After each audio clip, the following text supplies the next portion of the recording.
আলাইকুম। রেহানাস ফ্যামিলি চ্যানেলে আপনাদের সবাইকে আরও একবার স্বাগত জানাচ্ছি। আশা করি আল্লাহর রহমতে আপনারা সবাই অনেক ভালো আছেন। আমরাও আলহামদুলিল্লাহ অনেক ভালো আছি। চলে আসলাম আরও একটি নতুন ভিডিও নিয়ে। আশা করি পুরো ভিডিওটা জুড়ে আপনারা সবাই আমার সাথেই থাকবেন। গোলাপি রঙের ফুলগুলোকে সম্ভবত পর্তুলিকা বলে। এই ফুলগুলো দেখতে কিন্তু অনেক সুন্দর, কারণ এদের রঙটা এত বেশি সুন্দর, মানে চোখে লাগে। তো একদিন যখন ছাদে গিয়েছিলাম, গিয়ে দেখি যে অনেক ফুল ফুটেছিল। তো সেখান থেকেই তো একটা ডাল নিয়ে এসেছিলাম। এখন দেখি যে মাশাল্লাহ আমাদের বারান্দাতেও কিন্তু সুন্দর হয়েছে।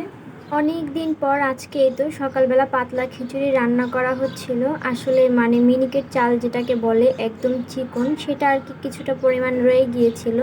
তো এই চালটা দিয়ে আসলে ভাত রান্না করলেও হবে না, তো ভাবলাম যে এর জন্য আসলে এতটুকু চাল দিয়ে পাতলা খিচুড়ি রান্না করে ফেলি।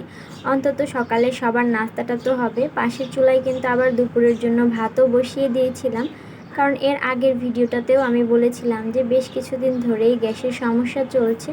আমার কাছে মনে হয় যেন সব জায়গাতেই সম্ভবত এই সমস্যাটা চলছে।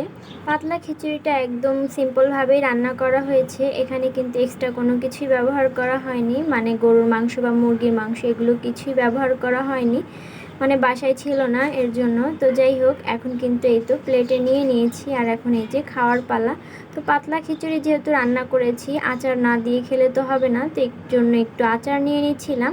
ভুনা খিচুড়ির চেয়ে পাতলা খিচুড়িতে যখন আচার দিয়ে খাওয়া হয় তখন কিন্তু সেটা খেতে অনেক বেশি ভালো লাগে। কারণ ভুনা খিচুড়িতে আসলে আচারটা মেখে খাওয়া আর এই যে পাতলা খিচুড়িতে চামচ দিয়ে আচারটা নিয়ে খাওয়ার মাঝে কিন্তু অনেকটা পার্থক্য আছে। তো সেজন্য আমার কাছে আসলে পাতলা খিচুড়ি দিয়েই খেতে বেশি ভালো লাগে। খিচুড়িতে কিন্তু সেরকম কোনো কিছুই দেওয়া হয়নি, মানে বাগারও দেওয়া হয়নি। তারপরও যে খিচুড়িটা এত বেশি ভালো লাগছিল, আসলে যখন কারো ভিডিওতে দেখি যে তারা কোনো কিছু রান্না করছে, সেটা দেখে যদি খেতে খুব ইচ্ছা করে তাহলে কিন্তু আমরা সেটা বাসায় বানিয়ে খাই। কারণ এক আপুর ভিডিওতেই দেখেছিলাম যে উনি পাতলা খিচুড়ি রান্না করে খাচ্ছিলেন, তো সেটা দেখেই আর কি লোভ লেগে গেল। এর আগে একটা ভিডিওতেও বলেছিলাম যে খিচুড়ি দেখে লোভ লেগে গিয়েছে। আসলে খিচুড়ি টাইপ খাবার কিন্তু এমনই, একজনে খেলে দেখলে সেটা কিন্তু আবার অন্যজনেরও খেতে ইচ্ছা করে। তারপরে এই যে বাসায় কিন্তু অনেক বাজার নিয়ে এসেছে, মানে মাছের বাজার। ঈদের আগে আগে এই মাছের বাজারটা করে নেওয়া হয়েছে, বেশ ভালোই হয়েছে। তাহলে মানে ঈদের আগে আগে খাওয়াটাও হয়ে যাবে, তাহলে ফ্রিজটাও খালি হয়ে যাবে। আরও কিছুদিন পর আনলে দেখা যেত যে মাছগুলো থেকে যাবে, তখন আবার ফ্রিজে জায়গা হবে না, এটা একটা সমস্যা। এখানে রুই মাছ নিয়ে এসেছিল, তারপরে কাতলা মাছ আর হচ্ছে তেলাপিয়া মাছ নিয়ে এসেছে। আর এই পলিথিনটার মধ্যে আর কি অনেকগুলো চিংড়ি মাছ ছিল। বড় চিংড়ি মাছের তুলনায় কিন্তু ছোট চিংড়ি মাছের অনেক বেশি দাম। কেন যে বেশি দাম এটাই বুঝি না। তবে ছোট চিংড়ি মাছগুলো কিন্তু বড় চিংড়ির তুলনায় খেতে কিন্তু অনেক বেশি স্বাদ। মাছগুলোকে তো কেটে ধুয়ে রাখা হয়ে গিয়েছে। আর এখানে কিন্তু এই যে আমি দুপুরের জন্য রান্না করে নিচ্ছিলাম। দুপুরে রান্না বলতে কিন্তু সকালবেলায় রান্না করে নিই, মানে নাস্তার পরপরই, কারণ হুমারার বাবা যেহেতু অফিসে চলে যায়, তো ওনার জন্য আর কি সকালবেলায় রান্নাটা করে নিতে হয়। তো আজকে আসলে আমি যেটা রান্না করব সেটা দেখে অনেকে হয়তো আমার ভিডিওটা না দেখেও চলে যেতে পারে, যে বলতে পারে আজকে কি রান্না করছি। বাসায় সেরকম কোনো কিছু না থাকাতে তো ফ্রিজটা খুঁজে দেখলাম যে কলিজা গিলা, তারপর হচ্ছে মুরগির পা রয়ে গিয়েছে। তাই ভাবলাম যে অল্প একটু মাংস আছে সাথে, সেগুলো দিয়ে আজকে মুরগির কলিজা গিলা পা এগুলো রান্না করে ফেলি। এই খাবারগুলো তো আবার অনেকে খেতে পছন্দ করেন না, এর জন্যই বললাম যে আমার ভিডিওতে আজকে মানে এটা দেখে অনেকে না আবার চলে যান। আর সাথে এই যে ডাল চচ্চড়ি করে নেব, এর জন্য কিন্তু ডালটাও আমি ধুয়ে নিয়েছিলাম। আর এখন এই তো মুরগির মানে সেই গিলা কলিজা রান্নার পালা। এখানে হচ্ছে আমি আদা রসুন বাটা দিয়ে ভালো করে ভেজে নিয়েছিলাম। তারপরে এই যে টমেটো দিয়ে দিয়েছি। আমি কিন্তু সব রান্নাতেই টমেটো দিই, টমেটো না দিলে ভালো লাগে না। এখন কিন্তু টমেটোর সিজন না, সেজন্য কিন্তু টমেটোর দামটা একটু বেশি। তারপরে এই তো এখানে হচ্ছে হলুদ গুঁড়ো, এখন দিয়ে দিলাম মরিচ গুঁড়ো, তারপরে হচ্ছে লবণটা পরিমাণ মতো দিয়ে নিব। মুরগির পা গিলা কলিজা কিন্তু অনেকেই খায়, আবার অনেকে একদমই পছন্দ করে না। এটাকে আসলে এত ঘৃণা করার কিছু নেই যে কারো ভিডিওতে দেখে তারপরে হচ্ছে বলবো যে এটা কি রান্না করলো, কেমন হলো। আসলে সব কিছুই যেহেতু শেয়ার করি, এই রান্নাটা শেয়ার করতে অসুবিধা কি? এগুলো কিন্তু খেতে অনেক বেশি মজা। যারা খুব পছন্দ করে তারা তো খুব পছন্দ করেই খায়।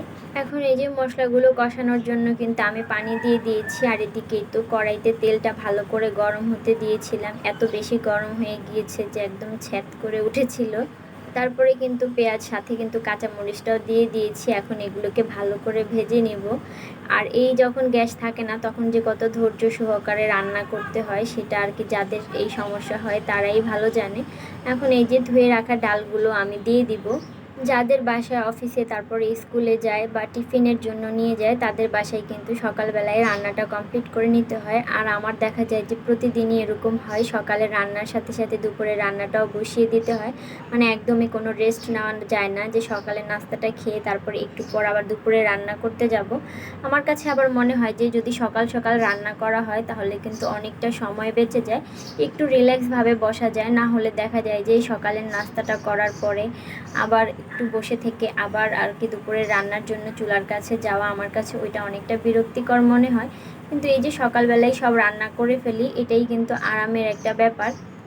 এখানে এই যে বলেছিলাম যে একটু মুরগির মাংস ছিল সেটাকে আবার ভেজে দিয়েছিলাম, না ভেজে দিলে হবে না, এর জন্য দেখানো এই তো কলিজাগুলো আমি দিয়ে নিচ্ছি। তারপরে যে মুরগির পা ছিল সেগুলোও কিন্তু দিয়ে নিয়েছিলাম। আসলে এখানে দেশি ব্রয়লার মুরগি সব কিছুই মেলানো ছিল, তো মানে আসলে যে ফ্রিজে থাকে না শেষ পর্যন্ত জমানো, তো সেগুলোই আর কি বের করে আজকে রান্না করে নিচ্ছিলাম। আর মাছ তো আনাই হয়েছে, ইনশাল্লাহ কালকে থেকে আবার মাছ টাছ এগুলো রান্না করা হবে। এইগুলোকে ভালো করে কষিয়ে নিয়েছিলাম। আর অন্য পাশের চুলায় তো আমি ডালটা রান্না করে নিচ্ছিলাম, ডালের জন্য কিন্তু পানি দিয়ে দিয়েছি। তারপরে যখন বলক চলে আসবে তখন একটু জালটা কমিয়ে নিব। মানে এখন একটু গ্যাস বেড়ে গিয়েছিল, তারপরে হচ্ছে আমি টমেটো দিয়ে নিয়েছিলাম।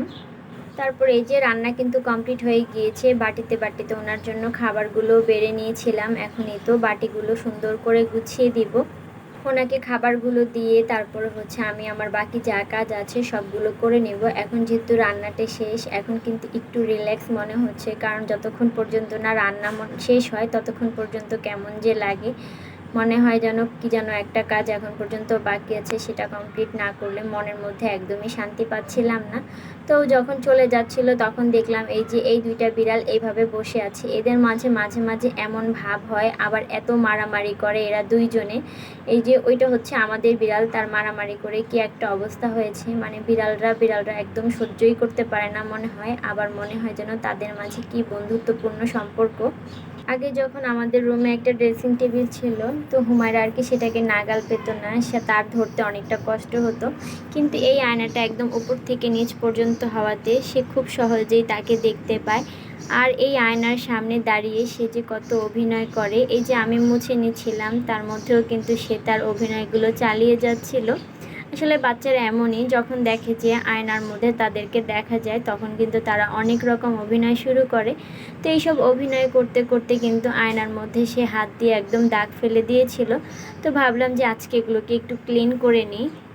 এই বাসাটাতে আগের বাসার তুলনায় অনেকটাই ধুলাবালি কম, তো প্রতিদিন আসলে সব কিছু না মুছলেও চলে। এখন এই তো মনের মধ্যে একটু ভালো লাগে যে ধুলাবালি কম আছে, আসলে প্রচুর ধুলাবালি হলে কিন্তু একদমই ভালো লাগে না।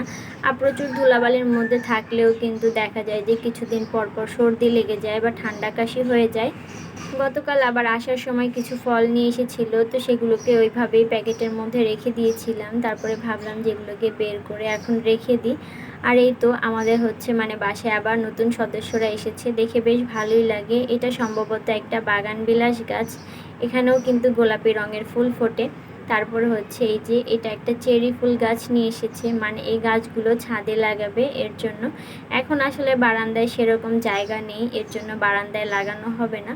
সবচেয়ে বড় কথা বারান্দাতে রোদই আসে না, তো বারান্দায় গাছ লাগালে সেগুলো একদমই ভালো হবে না।